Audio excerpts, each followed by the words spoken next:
Bruxelles, je t'aime. Tu m'as fait manquer. Bruxelles, je t'aime, Bruxelles, je t'aime. T'es ma préférée. Bruxelles, je t'aime, Bruxelles, je t'aime. Bienvenidos a Bruselas Te Quiero, el programa semanal que analiza la actualidad europea. Soy Maeve McMahon, gracias por estar aquí con nosotros en esta edición desde el Parlamento Europeo en Estrasburgo. Entre los temas de la semana, 2 años después de la invasión rusa de Ucrania, los eurodiputados se preguntan qué haría la Unión Europea si alguna vez fuera atacada. Algunos creen que Bruselas debería poner más recursos y comprar armas europeas en lugar de extranjeras. Otros quieren un comisario europeo de defensa, pero la seguridad es competencia de las capitales europeas y hay dudas como sobre este funcionaría. Además, hace 2 años Daria Navalnya estuvo aquí recogiendo el premio Sájarov en el nombre de su padre. Pero esta semana Estrasburgo ha honrado la muerte de Alexei Navalny. La viuda de Navalny, Yulia Navalnya, también ha estado aquí presente. Nos preguntamos qué más puede hacer la Unión Europea para proteger a la sociedad civil rusa y a todos los que están en las cárceles rusas. Esta semana nos acompañan Nacho Sánchez Amor, eurodiputado de los socialistas. Hola. Soraya Rodríguez, eurodiputada Renovar Europa. Y Antonio López Istúriz, eurodiputado del Partido Popular Europeo. ¿Qué tal? Gracias a todos por estar aquí con nosotros. Pero antes de discutir lo que piensan, estos son los temas que dominaban esta semana Estrasburgo. Esta semana la atención se ha centrado en el segundo aniversario de la guerra a gran escala en Europa. También en Estrasburgo, donde los eurodiputados han recordado a las víctimas y han aprobado ayuda económica de la Unión Europea a Ucrania. El debate se ha centrado rápidamente en cómo evitar una nueva guerra en suelo europeo. Durante décadas, el crecimiento fue la prioridad. La democracia se daba por sentada. Pero en 2024, la defensa de la Unión Europea es un punto clave en la agenda. Pero la seguridad sigue siendo competencia de las capitales de la Unión Europea. Por ello nos preguntamos cómo podrán los 27 avanzar en esta misión y asegurarse de que se fomente la fabricación de armas europeas. Las palabras de Luis Albertos. Antonio López Istúriz ha participado en este debate. ¿Sentí una sensación un poco de urgencia en la Eurocámara? Aquí pasa como siempre, cuando se produce una crisis que afecta a todos en la Unión Europea, todo el mundo viene corriendo a Bruselas a coordinarse. Ya pasó con el COVID, ¿no? Cuando los Estados miembros cerraron las fronteras sin avisarse unos a otros y todos vinieron cuando de repente descubrieron que sus supermercados no tenían alimentos ni sus farmacias medicamentos porque no había circulación de camiones ni de trenes. Entonces en ese momento vinieron todos a Bruselas y ¿qué pasó? Se crearon los pasillos verdes para que pudiese pasar todo esto y que no hubiese una crisis de desabastecimiento europeo. Pues lo mismo pasa con esto. La guerra de Ucrania, ya había habido episodios anteriores en Georgia, pero realmente esto es lo que abre los ojos a la sociedad europea de esta necesidad. ¿Estáis de acuerdo que vienen todos a Bruselas o, claro, Estrasburgo buscando soluciones y hay tiempo para encontrar esas soluciones, Nacho Sánchez Amor? Sí, yo coincido con esta idea de tono de que Europa se crece en la crisis. Cuando los Estados miembros observan que la crisis es de una escala mayor de la que pueden manejar individualmente, Bruselas aparece como un sitio en el que como mínimo coordinarse. Pasó con la pandemia, estoy de acuerdo, pasa con esta urgencia militar, pero eso queda en la agenda europea. Nadie hubiera pensado en que podemos hablar de una Unión Europea de la Sanidad o de la Salud y ahora está sobre la mesa. Yo creo que lo que va a salir de esta crisis militar también puede ser un reforzamiento de las capacidades europeas, de las capacidades de la Unión Europea en materia de defensa, porque a veces hablamos de Europa y hay que pensar en términos diferentes de Unión Europea. Yo creo que la Unión Europea va a reforzar su capacidad de penetración en ese mundo militar y todavía en las manos de los gobiernos, lógicamente, y que esta crisis dejará también en la agenda europea la sensación de que hay que avanzar también en lo militar. Hay que avanzar. Soraya, ¿qué dice su grupo? Y después del debate, ¿qué ideas reales vamos a ver sobre el terreno? Sí, es verdad que efectivamente la guerra de Ucrania nos pone ante un escenario diferente y una emergencia, pero es verdad que en esta legislatura hemos debatido mucho sobre la necesidad de una verdadera autonomía estratégica en política exterior de la Unión Europea. La brújula estratégica es un ejemplo de ello. Y ahí ya hemos hablado en profundidad y hemos debatido en profundidad sobre la necesidad de tener una política de defensa común. Nadie puede pensar en una verdadera autonomía en política exterior si no eres capaz también, como potencia, de poder reaccionar, si fuera necesario, a través de una defensa y una política común. La situación en Ucrania, la posibilidad de que hubiera también otro cambio en la administración de Estados Unidos, es decir, con la declaración ya pública de Trump de que nada será igual en la OTAN, hace que lo que veíamos como una necesidad hoy sea una emergencia. Necesitamos una política de defensa común y no podemos aplazar. Pero hablando de Ucrania, el sábado pasado la presidenta de la Comisión Europea visitó Kiev tras 2 años de guerra y estuve ahí con ella y fue un recordatorio de lo cerca que está esta guerra, pero de lo lejos que está en nuestros momentos a veces aquí en la Unión Europea. Y el miércoles Ursula von der Leyen estuve aquí en Estrasburgo diciendo a los eurodiputados que era hora de despertar urgentemente. This is not just about defeating bullies on the battlefield. No se trata solo de ganar a los abusones en el campo de batalla, sino en toda nuestra sociedad. Europa ha empezado a comprender la urgencia y la magnitud del reto que tenemos ante nosotros. Pero queda mucho por hacer, y tenemos que actuar con rapidez. Puede que la amenaza de guerra no sea inminente, pero no es imposible. May not be imminent, but it is not impossible. Las palabras de Ursula von der Leyen, y también yo creo que la gran noticia de la semana fue la propuesta de Ursula von der Leyen de comprar material militar de forma conjunta como hizo Europa con las vacunas. ¿Está de acuerdo, Soraya? Yo estoy totalmente de acuerdo y además creo que es muy necesario. Europa y los distintos países europeos, si sumamos lo que compramos en armamento, somos una gran potencia en compra de armamento. Lo que sucede es que al no haber coordinación no somos muy eficaces porque podemos tener 30 materiales armamentísticos de los mismos y no tener efectivamente algunos que son muy útiles. Por lo tanto, está clarísimo.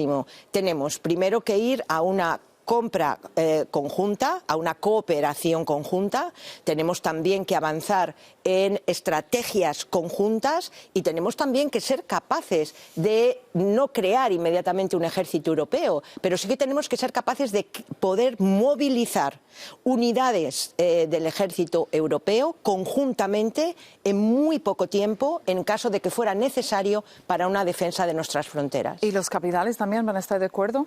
No les queda más remedio. Y además, porque todo esto que está planteando Soraya y que estamos en consonancia con Nacho, sabemos que también ahorra muchos miles de millones a los contribuyentes europeos, porque esa coordinación, en vez de tener efectivamente 2 tipos de caza, como podemos tener en algunos países, o 3, el F-16 en el norte, nosotros tenemos el F-18, tal, es decir, si tenemos un caza o 2, simplemente todos los ejércitos europeos, pues el mantenimiento, los costes, todo, inmediatamente baja todo.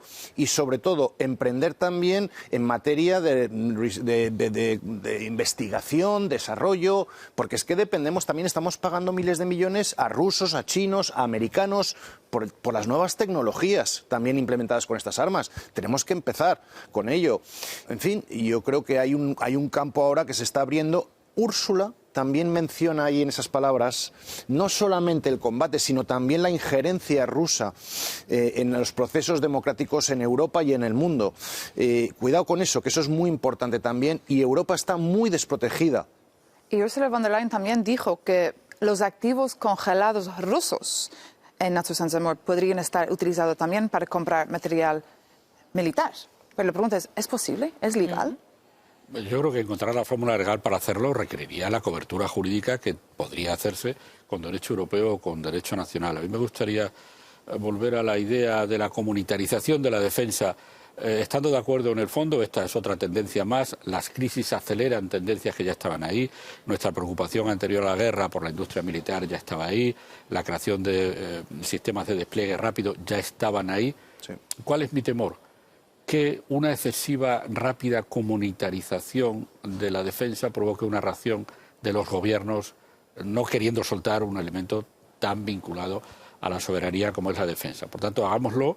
Yo creo que esa tendencia de fondo está ahí, pero hagámoslo de una manera que no cree una sensación en los gobiernos que podría frenar el movimiento. Sí, por ejemplo, lo del ejército europeo, ¿no? Es decir, que es una magnífica idea, muy proeuropeísta, pero yo creo que estamos todavía lejos, muy lejos, ¿no?, de tenerlo. Es decir, claro. Y esto hay que decírselo a y si los europeos están dispuestos a ir a luchar también, porque España, por ejemplo, está muy lejos de Ucrania. Estamos muy lejos y muy cerca, porque somos uno de los países de la Unión Europea, quitando los países fronterizos con Ucrania, que más número de ucranianos hemos recibido tras la guerra y, por lo tanto, en muchísimas ciudades españolas se está muy cerca de esa realidad, se sigue muy cerca la guerra. Yo creo que efectivamente es necesario empezar a pensar que sin la creación de este ejército europeo, que la gente piensa que puede ser algo nuevo, tenemos capacidad en nuestros ejércitos para crear un mando único en el que se puedan desplegar de forma rápida unidades de los distintos ejércitos nacionales que puedan actuar rápidamente bajo un mando único europeo. Así se comienzan a hacer avanzar en estas políticas. Entiendo efectivamente los problemas que esto puede, las suspicacias que pueden generar en algunos países, teniendo en cuenta que no hemos sido todavía capaces, y esto es un elemento fundamental, de romper con el principio de unanimidad en política exterior, de tal manera que estamos viendo cómo para imponer unas sanciones, liberar una cantidad importante de dinero para ayuda a Ucrania, un solo presidente de los Estados miembros, estoy hablando de Orbán, puede paralizarlo. Eso hay que superarlo. ¿Y la idea de tener un comisario de defensa es una buena idea o no? Frente a la crítica del alto representante que saldrá, yo creo que sí. Yo creo que, en fin, igual que en el Parlamento Europeo necesitamos una comisión de defensa, porque es que hasta ahora lo que tenemos es una subcomisión de defensa. En fin, creo que con los retos actuales debería hacerse un upgrading. ¿Significa eso que ese comisario de defensa vaya a hacerse cargo de los ejércitos europeos pasado mañana? No. Lo primero que puede hacer es precisamente ponerse a coordinar los esfuerzos, como hemos hablado, de compra, en fin, esfuerzos industriales. Todo eso puede ser una comisión, un cometido necesariamente dentro del Colegio de Comisarios tiene que tener un representante. Creo que está fuera de toda duda, ¿no? Bueno, una organización que sigue de cerca estas conversaciones que hemos visto esta semana en Estrasburgo sobre defensa es Rasmussen Global. Su director general se llama Fabrice Potier y nos explicó en Bruselas por qué estas conversaciones esta semana en Estrasburgo han sido tan cruciales. One is war is coming. La primera razón es que la guerra se acerca. Tenemos una guerra en medio de Europa, de Rusia en Ucrania. Y si de hecho Rusia sale vencedora, tendremos un país imperialista muy agresivo en la frontera de la Unión Europea. Y tenemos que prepararnos para ello. Y la segunda razón es que viene Trump. Si es elegido, habrá sin duda una relación mucho más disruptiva entre Estados Unidos y la Unión Europea, entre Estados Unidos y la OTAN, y es posible que Trump quiera empezar a deshacer algunos de los acuerdos y consensos posteriores a la Guerra Fría sobre el compromiso de Estados Unidos con Europa. Las palabras de Fabrice Potier destacando cómo Europa ha contado durante muchos años con el apoyo de los Estados Unidos, pero que parece que todo podría cambiar muy pronto. ¿Está de acuerdo o es un poco alarmismo? Del mismo modo que yo prevendría, y nos prevendría, y prevendría a la opinión pública europea sobre la inevitabilidad de que este Parlamento va a estar lleno de extrema derecha, yo diría lo mismo respecto de Estados Unidos. Puede pasar, pero no demos por hecho cosas que no han pasado, porque eso nos desarma y nos pone en una situación psicológica como la que expresaba Fabrice. Pero hay que tener preparado ese escenario. Y ese escenario se prepara como lo estamos haciendo, ganando autonomía estratégica, una autonomía estratégica que no significa desengancharse ni de las estructuras de la OTAN, ni de las posibles mejores relaciones bilaterales con Estados Unidos, pero como yo le digo a mis colegas del Grupo Socialista, nosotros no tenemos una alianza estratégica con Estados Unidos. Tenemos una alianza estratégica con el Partido Demócrata de Estados Unidos. ¿Cuál quiere decir que si llega el Partido Republicano, o al menos este Partido Republicano, hay que recomponer todas las relaciones? Y el jefe de su grupo, Manfred Weber, está hablando como si Trump estuviera ya en la Casa Blanca. Hombre, yo soy medio americano, yo esperaría un poco, ¿no? Porque, en fin, yo tengo mi familia dividida, como todas las familias norteamericanas, desgraciadamente, pero tampoco es que esté causando en el Partido Republicano, se empiezan a notar ya ciertas grietas, ¿no?, en el apoyo a Trump. Vamos a ver al final cómo acaba esto. Dicho eso, el problema que a lo mejor se puede plantear políticamente es que Trump tiene muchos defectos, pero tiene una cosa que la cumple, que es que sus programas los cumple. Y lo que dice lo cumple, para lo bueno y para lo malo. Y el problema es que efectivamente sobre la OTAN ya ha destacado el desmantelamiento de la OTAN, porque por supuesto también hay que decirlo, que es que nadie pagaba. Y todo lo pagaba Estados Unidos en el pasado. Y nosotros hemos podido construir un estado de bienestar increíble en Europa gracias a eso. El problema es que Estados Unidos no solo se retira de Europa, se ha retirado del Golfo, de Oriente Medio. Es una estrategia que no empezó Trump, por cierto, empezó ya con Obama. En fin, podemos discutirla más o menos. El foco de atención geoestratégico norteamericano está en Asia-Pacífico, mucho más que con nosotros. Y dicen, oiga, señores del Golfo, señores europeos, a partir de ahora ustedes tienen que pagar también su defensa. Chico, es lo que se nos ha presentado. Bueno, otro tema también que surgió mucho aquí en Estrasburgo esta semana fue la amenaza de la desinformación y los ciberataques, especialmente en las próximas elecciones europeas, que se celebran, de hecho, en menos de 100 días. Durante mi visita a Kiev el pasado sábado, tuve la oportunidad de hablar con Mykola Balaban sobre este tema. Trabaja en el Centro Ucraniano de Comunicación e Estrategia. Europa debe entender que es el aniversario del ataque y la guerra a gran escala de Rusia contra Ucrania, pero que al mismo tiempo también es el aniversario de la guerra de información a gran escala de Rusia contra Europa. Así que, en mi opinión, Europa no debería tener miedo, pero sí estar preparada para el gran ataque de desinformación contra los procesos democráticos a los países europeos, por parte de actores malignos provenientes quizás no solo de Rusia. Las palabras de Mykola Balaban. Soraya, ¿está preparada, en su opinión, la Unión Europea para esta amenaza? Porque muchos diputados esta semana han dicho que no. Realmente yo creo que ahí tenemos un gran campo en el que trabajar, porque durante esta legislatura lo que hemos hecho ha sido ver y detectar que efectivamente esas amenazas híbridas no eran algo que podía venir en el futuro, sino que ya había pasado.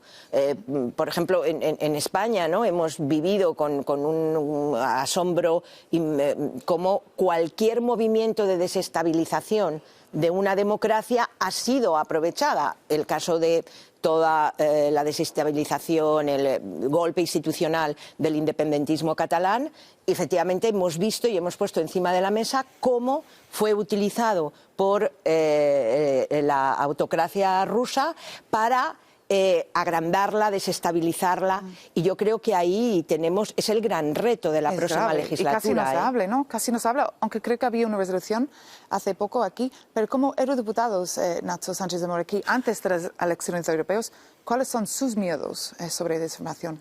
Mi miedo es que la gente no sea consciente de que un automático like en una red social, un automático retweet, está significando una multiplicación de mentiras.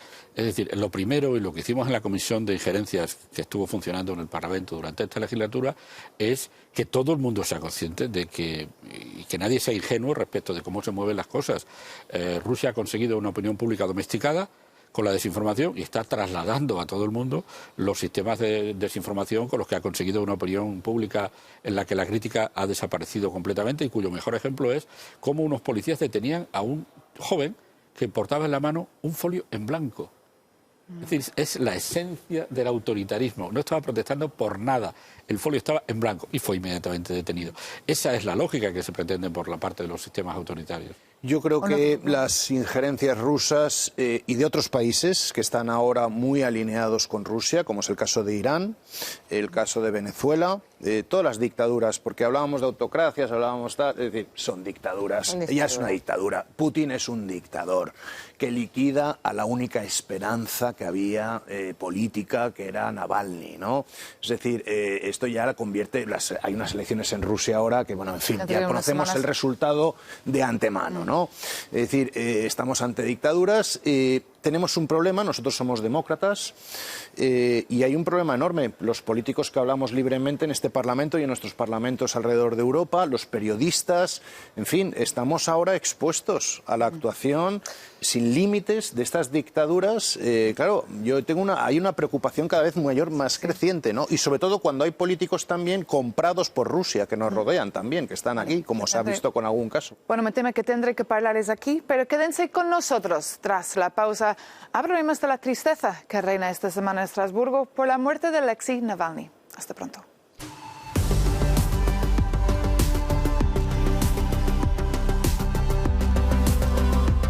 Bienvenidos de nuevo a Bruselas Te Quiero. Esta semana estamos en Estrasburgo, donde ha venido Yulia Navalnaya, la viuda de Alexei Navalny, fallecido en una cárcel de Siberia el 16 de febrero. Sus motivos palabras paralizaron a todos en el Pleno. Escuchen ahora su mensaje a la Unión Europea. Si de verdad quieren derrotar a Putin, tienen que ser innovadores. Hay que dejar de ser aburridos. No se puede herir a Putin con otra resolución u otro paquete de sanciones que no sean diferentes de las anteriores. No se le puede derrotar pensando que es un hombre de principios, que tiene moral y normas.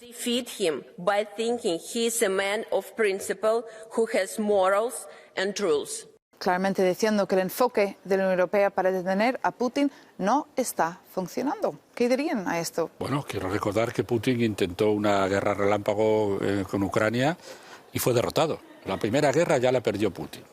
Es verdad que la guerra se ha estabilizado, pero hay que recordar que estaban a punto de entrar en Kiev y no se produjo. Por tanto, Europa reaccionó a tiempo. Ucrania ha hecho una resistencia heroica, especialmente en esos primeros momentos en el que la ayuda occidental no estaba tan organizada como está ahora. Por tanto, a Putin se le ha podido parar esta vez. No lo hicimos en Georgia, no lo hicimos en Crimea, esta vez sí ha funcionado. Yo creo que hay una sensación equivocada sobre el daño que están haciendo las sanciones. Las sanciones están haciendo mucho daño a la economía soviética. Otra cosa es que la industria militar haya podido reaccionar y pueda mantener el nivel de medios suficientes para mantener la guerra como está. Pero la idea de que las sanciones no están funcionando no es cierta. Las sanciones están funcionando. Y si conseguimos que todos los países no encuentren circuitos para escapar de las sanciones, eso al final tendrá una... Y esas resoluciones que hacéis aquí realmente son muy importantes, ¿no?, para los eurodiputados, pero en su opinión no tienen mucho valor. Les describe como aburridos, Soraya. Bueno, yo creo que puede parecer, ¿no?, que a veces la política normal, lo que hay que hacer pueda ser aburrido, pero efectivamente yo creo que en la Unión Europea, en relación a Rusia, su reacción, ¿no?, hemos aplicado el mayor paquete de sanciones nunca imaginable a un tercer país. Eso efectivamente, como dice Nacho, ha tenido efecto, pero yo creo que tenemos que ser conscientes de que seguimos comprando gas licuado a Rusia y que hay que cortar absolutamente todo tipo de suministro, todo tipo de compra. Por otra parte, todo fondo, todo activo de autócratas de esa banda criminal a la que ayer se refería la viuda de Navalny, oiga, este no es un presidente de un país, es el jefe de una banda criminal. Y todos los criminales que le rodean, efectivamente, no pueden tener un milímetro de oxígeno en la Unión Europea o en cualquier institución financiera en la que nosotros tengamos presencia. ¿Y hasta hoy has escuchado su charla? Las resoluciones, quiero volver a este punto, las resoluciones pueden parecer aburridas y lo son desgraciadamente en el mundo informativo hoy en día cuando estamos todos los grupos políticos de acuerdo. Solo cuando nos estamos peleando es cuando llama la atención y dejan de ser aburridas. Pues lo siento mucho, las resoluciones son importantes porque nos pone a todos los grupos políticos en este Parlamento Europeo, precisamente en el tema de Rusia y en el tema de, por ejemplo, de Irán o de Nicaragua. En esos tres casos hay prácticamente, siempre hay algunos, por supuesto, de los extremos que no se unen, pero hay prácticamente unanimidad, ¿no? Mandan un mensaje. Y esto es necesario también para expresar, porque el Parlamento muchas veces va por delante de los Estados miembros y de los gobiernos que tienen intereses, por ejemplo, como tú has citado, Soraya, en la compra de gas, que es que todavía estamos comprando gas a Rusia. O sea, en el fondo estamos financiando indirectamente el esfuerzo militar ruso, claro. Sí, es muy importante, perdón, esas resoluciones en los países, porque muchas veces, es decir, los países están mirando qué dice el Parlamento Europeo y eso tiene influencia. Y nos piden que incluyamos este u otro caso porque poner de relieve la circunstancia de una persona defendiéndose contra una empresa minera europea en Guatemala y desprotegida, el que su nombre aparezca en una resolución del Parlamento Europeo, de alguna manera le protege. Por tanto, bueno, mientras hablamos aquí, miles de rusos y ucranianos inocentes están entre rejas en las cárceles rusas y también en los territorios ocupados en Ucrania. Y para más información sobre sus condiciones, hablé con Petro Yatsenko del Centro Ucraniano para el Tratamiento de Prisioneros de Guerra. Escuchen. Very important to remember about prisoners of war. Es muy importante acordarse de los prisioneros de guerra, y especialmente de los civiles ucranianos que siguen en cautiverio ruso, que deberían ser liberados y que están en muy malas condiciones porque los rusos nunca respetan el derecho internacional humanitario. Petro Yatsenko hablando conmigo en Kiev. Así que me gustaría preguntarles si tiene la Unión Europea alguna influencia para ayudar a los presos políticos en estos territorios ocupados en Rusia y también en Bielorrusia, que no hemos hablado de Bielorrusia. Durante esta legislatura hemos trabajado mucho, sobre todo con asociaciones que trabajan por la libertad de los presos y por mejorar sus condiciones, concretamente en Bielorrusia, de la que luego hemos hablado menos por el tema de la guerra de Ucrania. Y la verdad es que la gente, los europeos, los hombres, es inimaginable las condiciones de estas prisiones. Ayer nos decía la mujer de Navalny, a mi marido le encarcelaron, le torturaron, le aislaron, le tuvieron en incomunicación, falta de carencia de alimentos, falta de medicinas. Y se notaba en su imagen cuando salió. Pero esas son las condiciones de cárceles donde están civiles. Indudablemente los prisioneros de guerra en un país que no cumple el derecho internacional humanitario ni ningún estándar de protección de derechos humanos, tiene que ser horrible. Pero esto es muy importante. Las cárceles rusas y las cárceles bielorrusas están llenas de presos políticos, de disidentes. Nacho decía antes, un joven llevando un folio en blanco, ¿Tiene mucho contacto, sometidos Antonio, a torturas. ¿Con la sociedad civil rusa? Sí, con la oposición rusa, sí. La mayor parte de los líderes están todos fuera viviendo, temiendo por sus vidas. Yo tuve el honor de conocer y trabajar con Alexei Navalny. Estuve los días anteriores a su marcha a Rusia intentando convencerle junto con otras personas para que no fuese, pero él estaba absolutamente entregado a la causa y a la necesidad de ofrecer al pueblo ruso, que lo hay, Y como pueblo decía, ruso que está en contra de Putin. Pero me temo que este es todo el tiempo que tenemos para este tema. Muchísimas gracias a los ponentes por estar aquí con nosotros. Nacho Sánchez Amor, Soraya Rodríguez y Antonio López Estoriz. Gracias por sus palabras. Y gracias a ustedes por vernos, como siempre. Nos vemos muy pronto.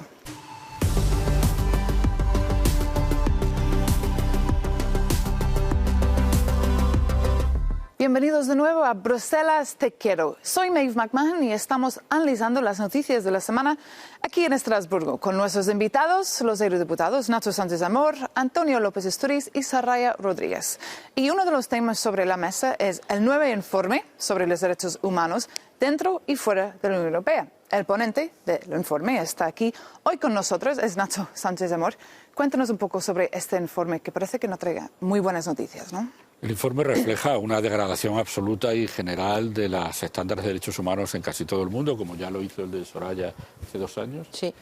Porque es desgraciadamente la tendencia. Un número enorme de ciudadanos del mundo viven bajo regímenes autoritarios y la primera consecuencia de esos regímenes autoritarios es acabar con esta idea tan pegada a la civilización, no a la civilización europea, a la civilización de que una persona, por el solo hecho de serlo, tiene una serie de derechos inalienables. Esa idea esencial a la que hemos tardado 30 siglos en llegar está en discusión. Ahora hay regímenes que dicen no hay tal cosa de los derechos humanos, depende de la tradición, depende de la historia, depende de la influencia religiosa, y eso es lo verdaderamente grave, que la tendencia de fondo es atacar la universalidad de los derechos humanos. Y la organización Amnesty International ha ido todas estas páginas porque hemos hablado con ellos esta semana y ahora podemos escuchar a Eve Getty, la directora. Como Amnistía, acogemos con satisfacción la amplia cobertura del informe y también que señale áreas clave en las que los propios Estados de la Unión Europea están contribuyendo en evitar violaciones de derechos. Pero el informe también muestra el doble rasero del Parlamento, en particular la incapacidad de Europa para exigir responsabilidades a sus aliados más cercanos. No se reconocen los crímenes contra la humanidad de Israel y el apartheid contra los palestinos. Tampoco se aborda la política de Estados Unidos hacia los estados del Golfo, que ha silenciado en gran medida los derechos humanos. Así que estos dobles raseros no solo socavan la importante labor de la Unión Europea, sino que creo que muestran algunas grietas en el Parlamento. Yves Guéry, hablando sobre el doble rasero de la Unión Europea. Antonio, ¿has leído el reportaje y qué piensas? Yo lo máximo que puedo decir es que si esta señora también hablase de los crímenes de la humanidad cometidos por Hamás, para equilibrar o lo que sea, podríamos hablar de algo. Pero una señora que habla de crímenes de la humanidad ante un Estado democrático que responde, que va al Consejo, al Tribunal de Justicia de La Haya, que comparece con sus abogados, ¿dónde está Hamás en todo esto? Pero yo creo que muchos europeos están muy decepcionados. Yo creo que hay un doble estándar clarísimo en los derechos humanos y es vergonzoso. La Unión Europea lo ha puesto de manifiesto en esta carnicería que se está produciendo en Gaza. Un dato objetivo. En la última resolución de la Corte Internacional de Justicia, en la que se declaró que se podría estar cometiendo genocidio, Birmania, la Unión Europea y sus 27 Estados miembros inmediatamente pusieron en marcha todos los instrumentos legales que tenían en sus manos para que se cumplieran las medidas cautelares que son vinculantes, jurídicamente vinculantes, para evitar ese posible genocidio. Israel ha recibido estas medidas cautelares porque es plausible que esté cometiendo genocidio. La Unión Europea ni ningún Estado miembro ha hecho nada para que lo cumpla. Esto es un asunto divisivo en el Parlamento, pero va ganando espacio. Se vio en las votaciones de ayer que hay que pedir un alto el fuego, porque si no podemos pedir un alto el fuego es lo mínimo que podemos pedir. Los dobles estándares nos están causando un daño. En el sur global, increíble. No juzgamos igual cómo un país pasa una frontera militar con medios militares por prevención de lo que pueda pasar en el futuro. No juzgamos igual, situaciones diferentes y por tanto perdemos una autoridad moral y eso también lo llama la atención el informe. Yo quiero decir una idea esencial. En un mundo en el que la seguridad se ha convertido en el elemento esencial, en la geopolítica es la brújula que decide todo, también los derechos humanos tenemos que adaptarnos, la gente que trabaja en derechos humanos, a este nuevo mundo. Y por eso yo lo que digo es que un mundo de democracias no es solo un mundo más justo, es también un mundo más seguro. Las democracias son previsibles, tienen prensa, tienen opinión libre y crítica, tienen checks and balances. Por tanto, hacer democracia en el mundo, la Unión Europea tiene que seguir haciéndolo también para tener un mundo más seguro. Gracias, pero tengo que pararle ahí porque ya no tenemos más tiempo. Pero muchísimas gracias a nuestros ponentes por estar aquí con nosotros y gracias a ustedes por vernos. Si quieren mandarnos algún comentario, nuestro email es bruselastequiero@euronews.com. Nos vemos muy pronto. Hasta pronto.